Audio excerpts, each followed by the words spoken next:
नमस्कार दोस्तों, आप पढ़ रहे हैं कक्षा 10वीं एनसीईआरटी गणित।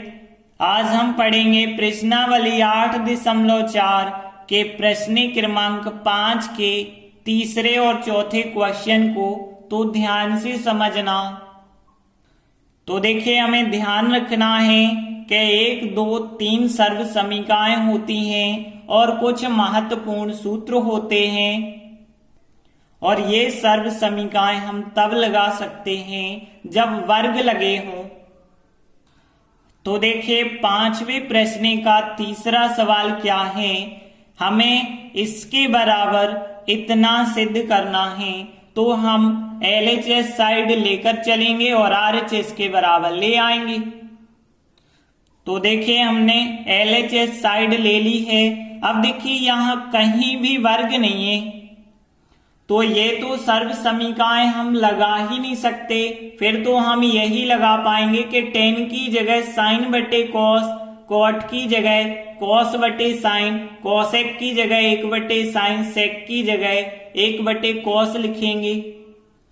तो देखिए, हमारे पास tan कॉट कॉट tan है, तो tan की जगह साइन बटे कॉस लिख दो और कॉट की जगह कॉस बटे साइन लिख दो। तो देखिए, हमने क्या किया, tan की जगह साइन बटे कॉस, कॉट की जगह कॉस बटे साइन, कॉट की जगह कॉस बटे साइन और tan की जगह साइन बटे कॉस लिखा। अब इसके बाद क्या करना है, ध्यान से समझना। यहां बटे में कॉस, यहां बटे में साइन, यहां बटे में साइन, यहां बटे में कॉस। तो बटे वाली संख्याओं को हम हटाने के लिए क्या करते हैं, उसी संख्या का गुणा प्रत्येक पद से कर देते हैं। हमें कॉस और साइन बटे का हटाना है, तो हम कॉस और साइन का गुणा अंश और हर के प्रत्येक पद में कर देंगे। तो देखिए, हम साइन बटे कॉस में साइन कॉस से गुणा करेंगे, और जब साइन कॉस से गुणा करेंगे तो कॉस से कॉस कट जाएगा। साइन और साइन का क्या आ जाएगा, साइन वर्ग आएगा। तो हमने यहां पे लिख दिया साइन वर्ग थीटा आ गया। फिर देखिए, एक में भी आप साइन कॉस से गुणा करोगे, और एक में जब साइन कॉस से गुणा होगा तो यहां साइन थीटा कॉस थीटा आएगा, फिर माइनस। अब देखिए, यहां पे कॉस बटे साइन है, और कॉस बटे साइन में हमें गुणा किस चीज का करना है, साइन कॉस का गुणा करना है। और जब साइन कॉस का करेंगे तो साइन से साइन कट जाएगा, कॉस और कॉस का गुणा होगा, तो यहाँ पे कॉस वर्ग आ जाएगा। तो इस प्रकार से यहाँ सॉल्व करना। प्लस अब देखिए, कॉस बटे साइन है, साइन कॉस का गुणा करोगे तो कॉस वर्ग यहाँ भी आएगा, तो यहाँ भी हमने लिखा कॉस वर्ग थीटा। और एक में यदि हम साइन कॉस का गुणा करेंगे तो यहाँ पे साइन कॉस ही आएंगे, और फिर यहाँ पे माइनस लगा है, माइनस साइन बटे कॉस में साइन कॉस से करेंगे तो कॉस कट जाएंगे, यहाँ पे साइन वर्ग आ जाएगा। तो इस प्रकार से साइन कॉस का गुणा हमने अंश हर के प्रत्येक पद में कर दिया। अब देखिए, यहाँ पे यदि हम नीचे देखें तो कॉस कॉस दोनों जगह है, कॉस कॉमन निकल जाएगा। कॉस थीटा यदि हम कॉमन निकालेंगे तो यहाँ पे साइन थीटा बचा होगा, माइनस देखिए एक कॉस कॉमन निकला है, कॉस वर्ग था तो एक कॉस तो अभी बचा होगा, तो sine theta minus cos theta कोष्टक में आ जाएंगे और कॉस बाहर निकल जाएगा।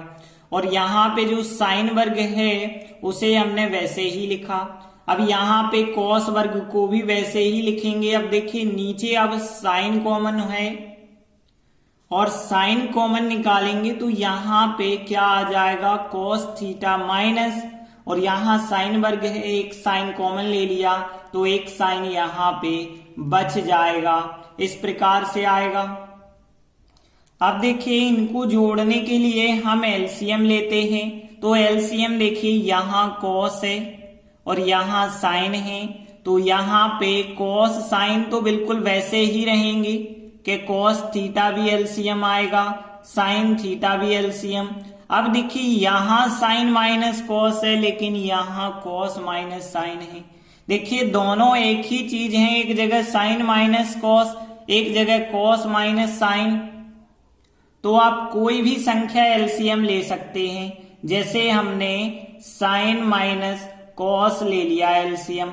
अब देखिए यहाँ पे जब हम इसका भाग करेंगे तो यहाँ पे ये वाली संख्या कट जाएगी, कॉस कट जाएगा, एक साइन बचा होगा और साइन का गुणा साइन वर्ग के साथ करेंगे तो यहाँ पे साइन घन हो जाएगा थीटा, प्लस अब इसका भाग करेंगे तो देखिए साइन कट जाएगा और यहाँ पे cos theta minus sine theta से साइन माइनस कॉस कट जाएंगे, लेकिन माइनस चिन्ह बचेगा। देखिए एक चीज ध्यान देना, यदि हम a माइनस बी में b माइनस a से भाग देते हैं तो क्या आता है, केवल देखिए माइनस चिन्ह का अंतर है, दोनों एक ही है, बस माइनस चिन्ह का अंतर है। तो यहाँ a माइनस बी में जब b माइनस a से भाग देते हैं तो माइनस चिन्ह आ जाता है और 1 आता है। तो यहाँ भी यदि हम देखें तो कॉस माइनस साइन का साइन माइनस कॉस में भाग देंगे तो माइनस चिन्ह आएगा और यहाँ पे साइन कट जाएगा, कॉस का गुणा कॉस वर्ग से तो कॉस घन होगा और जो माइनस चिन्ह आया वो हमने यहाँ पे लिखा। अब देखिए चूंकि एक सर्व समीका होती है a घन माइनस b घन की, यहाँ गुणनखंड वाली सर्व समीका है a माइनस b और फिर यहाँ a वर्ग प्लस b वर्ग और यहाँ प्लस का ab होता है, ध्यान रखना। तो देखिए हम ये वाली सर्व समीका लगाएंगे तो यहाँ पे a का मान साइन होगा और b का मान कॉस होगा। तो देखिए यहाँ पे यदि हम देखें तो यहाँ है a माइनस बी, मतलब यहाँ पे साइन माइनस कॉस आ जाएगा, साइन माइनस कॉस, और फिर यहाँ पे a वर्ग मतलब यहाँ पे साइन वर्ग हो जाएगा प्लस b वर्ग और b का मान है कॉस तो कॉस वर्ग और फिर प्लस ab का मतलब है साइन इंटू कॉस हो जाएगा। इस प्रकार से हमने सर्व समीका लगाई, नीचे की संख्या को वैसे ही लिखना।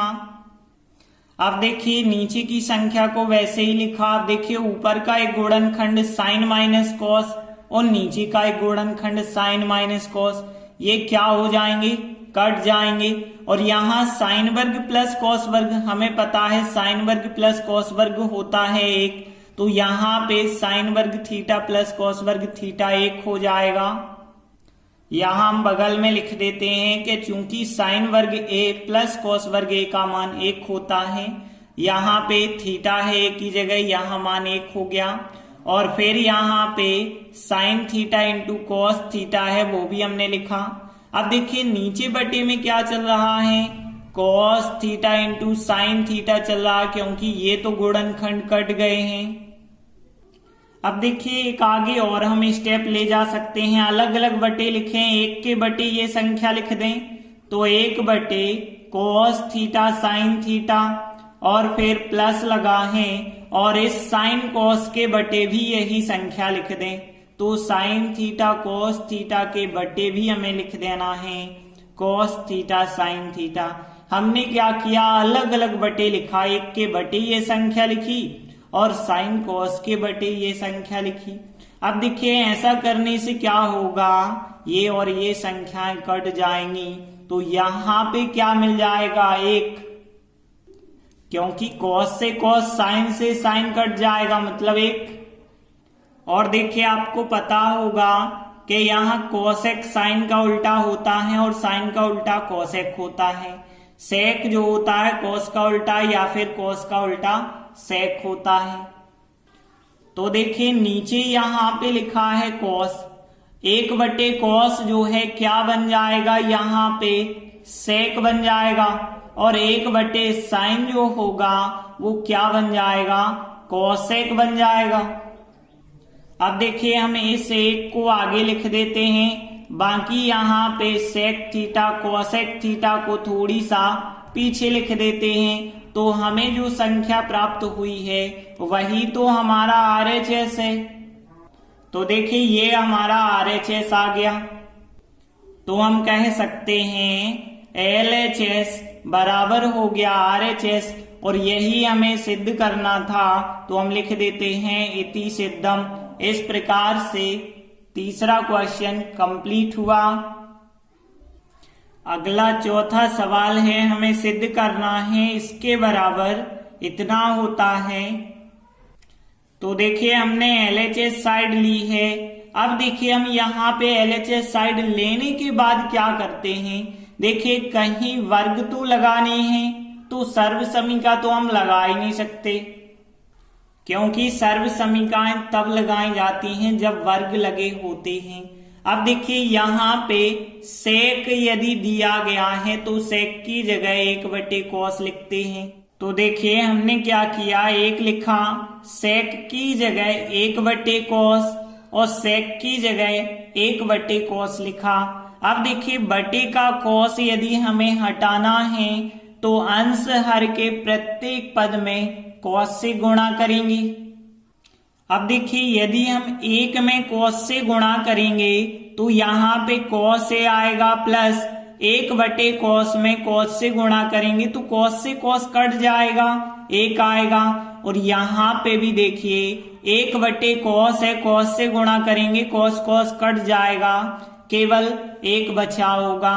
अब ध्यान देना यहाँ पे cos a प्लस 1 लिखा है, हम इसे 1 प्लस cos a लिख सकते हैं, और बटी क्या है यहाँ पे 1 है। अब ध्यान देना हमें जो RHS लाना है उसमें बटे में 1 माइनस cos है, लेकिन यहाँ पे तो बटे में कुछ नहीं आ रहा, मतलब 1 आ गया। तो हम क्या करेंगे, अंश और हर में 1 माइनस cos है जो हमें चाहिए उसका हम गुणा कर लेते हैं। तो यहाँ 1 माइनस cos a है बटे में, तो 1 माइनस cos a का अंश और हर में हम गुणा कर देंगे, तो 1 का गुणा 1 माइनस cos से होगा, तो नीचे 1 माइनस cos बन जाएगा। तो नीचे तो 1 माइनस cos बन गया। अब ऊपर देखिए यहाँ पे 1 प्लस cos 1 माइनस cos सर्व समीका बन गई, a plus B A minus B, तो a वर्ग माइनस बी वर्ग होता है। तो a वर्ग मतलब यहाँ 1 का वर्ग होगा, माइनस b वर्ग मतलब यहाँ पे cos का वर्ग हो जाएगा, तो 1 माइनस cos वर्ग बन गया। अब देखिए हमें सर्व समीका पहली पता है, साइन वर्ग cos वर्ग का योगफल 1 होता है, और 1 माइनस cos वर्ग बराबर हो जाता है साइन वर्ग। तो यहाँ पे 1 माइनस cos वर्ग क्या बन जाएगा, साइन वर्ग।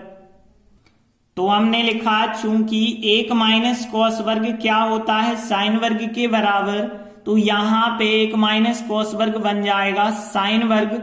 और नीचे देखें तो 1 माइनस cos a वैसे ही लिखना है। अब यह हमारा RHS आ गया है, तो हम लिख देंगे RHS आ गया। तो हमने LHS साइड ली थी और RHS के बराबर आ गया, यही तो हमें सिद्ध करना था, तो हम लिख देते हैं इति सिद्धम, मतलब यही हमें सिद्ध करना है। तो प्रश्न 4 भी कंप्लीट हुआ। धन्यवाद।